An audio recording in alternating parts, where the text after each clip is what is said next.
அம்மையப்பன் துணை. தைப்பூசம் அன்னைக்கு 10ஆம் திருவிழா முடிஞ்சுது பழனியில். ஆனால் இந்த லட்சக்கணக்கான மக்கள் பழனிக்கு பாத யாத்திரை வந்தாங்க. தண்டாயுதபாணி தரிசனம் பண்ணிட்டு போயிட்டாங்க.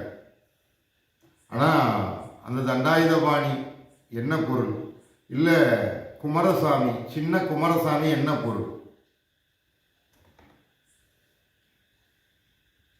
சின்ன குமாரசாமி உற்சவர். இந்த உற்சவர் தண்டாயுதபாணி பரணி.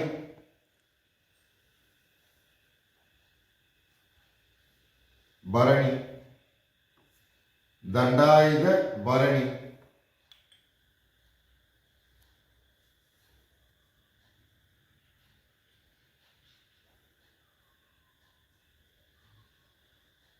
தரணி, தண்டாயுத தரணி, சின்ன குமாரசுவாமி உற்சவர். இந்த உற்சவர் உடல் 2, தாய் தந்தை. ஒரு பாகம் தாயோடையது, ஒரு பாகம் தந்தையோடையது. தாய் தந்தைன்னா விநாயகன் விநாயகி. இந்த கண்ணு உடலை உருவாக்குனது, இந்த இயற்கைக்கு சமர்ப்பிக்கணும்.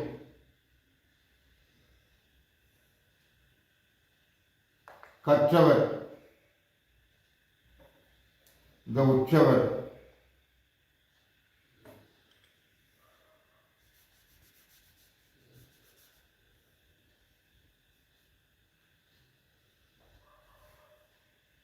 சபரி.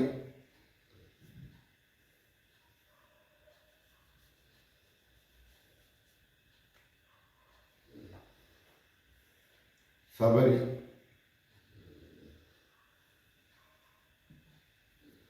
சதை 4. காற்று, நீர், நிலம், நெருப்பு, ஆகாயம். ஆகாயத்துக்கு செல்லணும்னா மண்ணில் மறையணும். இந்த பொருள் தான் இந்த உடலை உருவாக்குது. அப்போ கரு உருவாகும் போது அந்த கருவுக்கு பேர் தான் குண்டலினி சக்தி.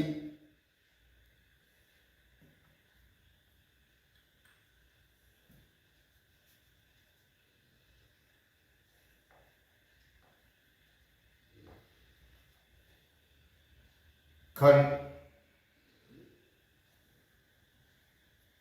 கற்றவர் சபரி. சதை சீதை.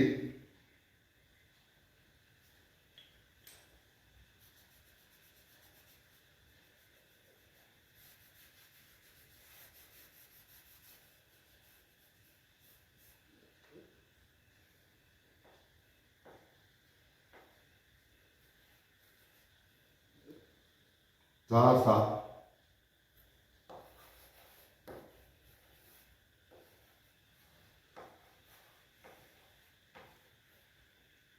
தைப்பூசம். இந்த சா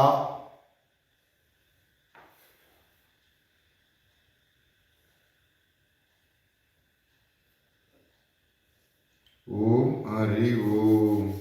ஓம் ஹரி ஓம். ஓம் ஹரி ஓம். ஓம் ஹரி ஓம். ஓம் ஹரி ஓம். ஓம் ஹரி ஓம். ஓம் ஹரி ஓம். ஓம் ஹரி ஓம். ஓம் ஹரி ஓம். ஓம் ஹரி ஓம். உற்சவர். கற்ற அவர்.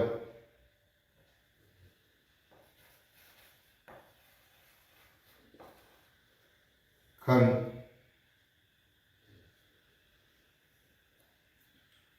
குமரி, குமரன். ஓம் ஹரி ஓம். ஓம் ஹரி ஓம். ஓம் ஹரி ஓம். ஓம் ஹரி ஓம். ஓம் ஹரி ஓம். உற்சவர்.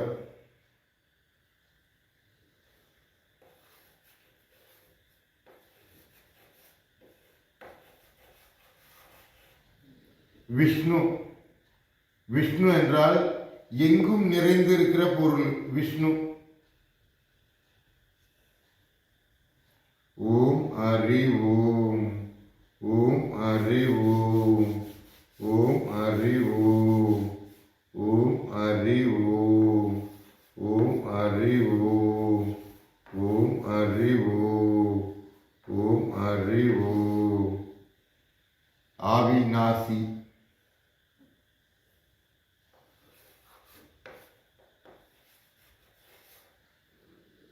வி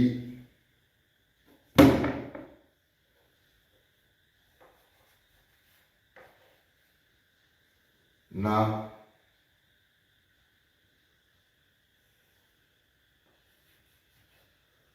ய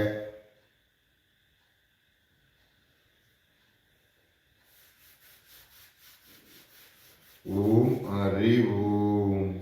ஓம் ஹரி ஓம். ஓம் ஹரி ஓம். ஓம் ஹரி ஓம். விநாயகி. ஓம் ஹரி ஓம். ஓம் ஹரி ஓம். ஓம் ஹரி ஓம். ஓம் ஹரி ஓம். ஓம் ஹரி ஓம். விக்னேஸ்வரி. ஓம் ஹரி ஓம். கிரிவலம் இடது வலது. விநாயகி விநாயகர். அப்போ நீங்க எல்லாருமே சக்திகிரி சக்திகிரி சிவகிரி அப்படிங்கிற ஒரு பொருள் இடது வலது. சிவகிரி பழனிமலை.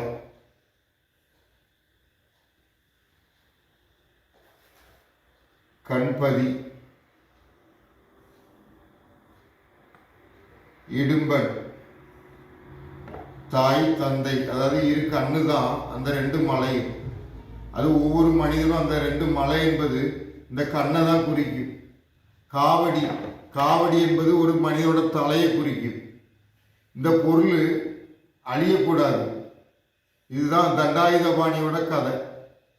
உற்சவர் உற்சவர்னா ஒரு தேகத்தை உருவாக்கின பொருள். பள்ளி பள்ளிக்கு என்ன தொடர்பு? பள்ளி இரு கண்ணு. இந்த கண்ணு தான் பள்ளிக்கு பிரதானம். இந்த கண்ணு மூலமாக தான் இந்த உடல் உருவாகுது, வால் உருவாகுது. இந்த கண்ணு மூலமாக தான் பள்ளிக்கு தேகம் உருவாகுது. அதே போல் மனிதனுக்கு இந்த கண்ணு மூலமாக தான் உடல் உருவாகுது.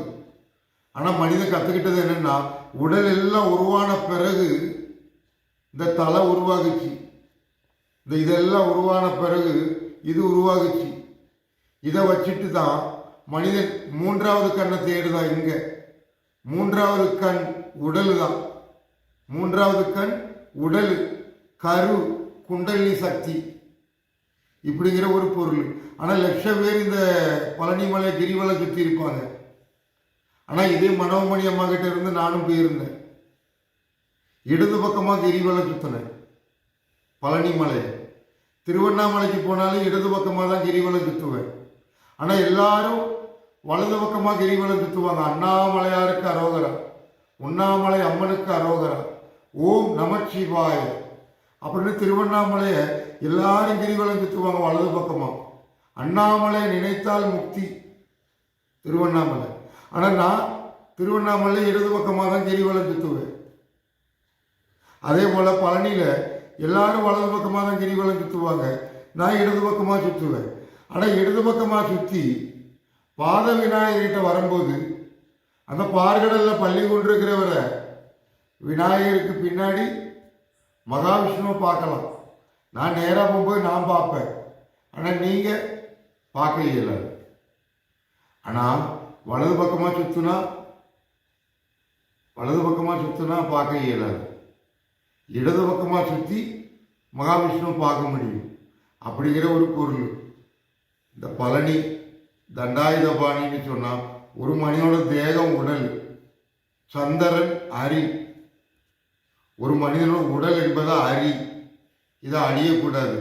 சி விநாயகி, வா சரஸ்வதி, உடல் தான் வீணை, இது வினை ஆயிடக்கூடாது அப்படிங்கிற ஒரு பொருள். மனிதன் அந்த பூமிக்கு நரம்பு. இந்த நரம்பு என்ப தேகம் இந்த மண்ணுக்கு சமர்ப்பிக்கணும். அது இயற்கைக்கு பலம், இந்த அண்டத்துக்கு பலம். ஆனால் இந்த மனிதன் அறியாமையில பழனிக்கு லட்சக்கணக்கான மக்கள் வர்றாங்க, காவடி எடுத்து பல ரீதியில் முருகனுக்கு பக்தர்கள் இருக்கிறாங்க. ஆனால் இந்த உடம்பு ஆத்மா, இந்த உடம்பு ஆத்மா நெருப்புக்கு இரையாகக்கூடாது. ஆனால் இந்த பூமிக்குள்ள எல்லா ஆலயங்களுக்கும் போகிறான், இதை மனிதன் பின்பற்ற மாட்டேங்கிறான். இதுதான் ஒவ்வொரு மனிதனும் பின்பற்றக்கூடிய விஷயம். என்னன்னா, இந்த உடல் மூன்றாவது கண் இதுதான் உருவாக்குது. ஆனால் இந்த சக்தியை மனிதன் மண்ணுக்கு சமர்ப்பிக்கணும். காலகாலமாக மனிதன் அவதாரம் எடுக்கணும். ஆனால் உடம்பை எரிச்சிட்டா வேற பிறவி ஆகிடுவோம். அதுக்கு தான் ஆலய வழிபாடு, ஒவ்வொரு சிலைகள் வழிபாடு எல்லாமே மனித உடல் அழியக்கூடாது. இதை என்னைக்காட்டும் மனிதன் கற்றுக்கிடுவான்னு பார்த்தா கற்றுக்கிடவே மாட்டேங்கிறான். கிரி, சிவகிரி மலை, இந்த ரெண்டு மலையை காலகாலமாக இது பார்க்கு. ஆனால் இப்பிறவியில் மனிதன் அறியாமையில கொண்டு எரிச்சிடுறான், வேற பிறவி ஆகிடுது. காக்கா பிறவி ஆகிட்டா மனிதன் ஆகவே இயலாது. ஆனால் எல்லா பிறவியும் எடுத்து மனிதனை அவதாரம் எடுத்து இப்போ மனிதன் முருகா, கடம்பா, கதிர்வேலா அப்படிங்கிறான். சூரசம்ஹாரம் முருகன் பண்ணுறது எப்படின்னா, புத்தியிலிருந்து நீயா தான் செய்கிற, கொண்டு எரிச்சிடுற, அதுக்கு பேர் தான் சூரசம்ஹாரம். ஆனால் புத்தியிலிருந்து நீ தான் செய்கிற, ஆனால் செய்ய வைக்கிறது முருகனா, புத்தி தான். அந்த புத்தி மண்ணுக்கு சமர்ப்பிக்கணும். அதுக்குத்தான் பழமுதிர் சோழ கதை, சுட்ட பழம் சுடாத பழம், நாவல் பழம் சாம்பல் ஆகிடக்கூடாது, மண்ணில் போட்டால் ஊதி எடுக்கலாங்கிற கதை. அந்த கதையெல்லாம் யாரும் புரியிட மாட்டேங்கிறாங்க. ஆனால் நான் போய் எழுத பக்கமாக வள்ளி விநாயகி தெய்வ யானை அறிவோம், வள்ளி விநாயகி தெய்வ யானை அறிவோம். நான் சுற்றிட்டு வெள்ளையகிரிக்கு வந்துட்டேன், மனோமணி அம்மா கிட்ட. ஆனால் மனிதன் காலகாலமாக பழனிக்கு காவடி எடுத்து வர்றது, காலகாலமாக வர்றது இந்த உடலை மண்ணுக்கு சமர்ப்பிக்கணும் அப்படிங்கிறது தான். பழனிக்கு வர்ற எந்த பாத யாத்திரை வழியிலையும் பாரு, எல்லா மனிதர்களும் புதைச்ச இடமா தான் இருக்கும். பாத யாத்திரை எதுக்கு உனக்கு பழனிக்கு வர சொல்லியிருக்குன்னா, இந்த பழனிக்குள்ளே வரும்போது எந்த வழி வந்தாலும் எல்லா மனிதர்களும் புதைச்ச இடமா தான் இருக்கும். இதை அறிஞ்சுக்கிடணும், புரிஞ்சுக்கிட்டதுக்கு தான் பழனிக்கு பாத யாத்திரை வர்றது. ஆனால் சுடுகாட்டில் கொண்டு எரிக்கிறது நடந்துக்கிட்டு இருக்கு, நீ பழனிக்கு காவடி எடுத்து வர்ற எதுக்கு? தண்டாயுத பாணின்னா தரணி பரணி, இந்த பொருள் தான். இந்த பொருள் தான் பாதத்தை உருவாக்குது. இந்த பாதம் பதிஞ்சத நீ கொண்டு எரிச்சிடாத. இதை சொல்வது இதான் உண்மை. அம்மையப்பன் துணை.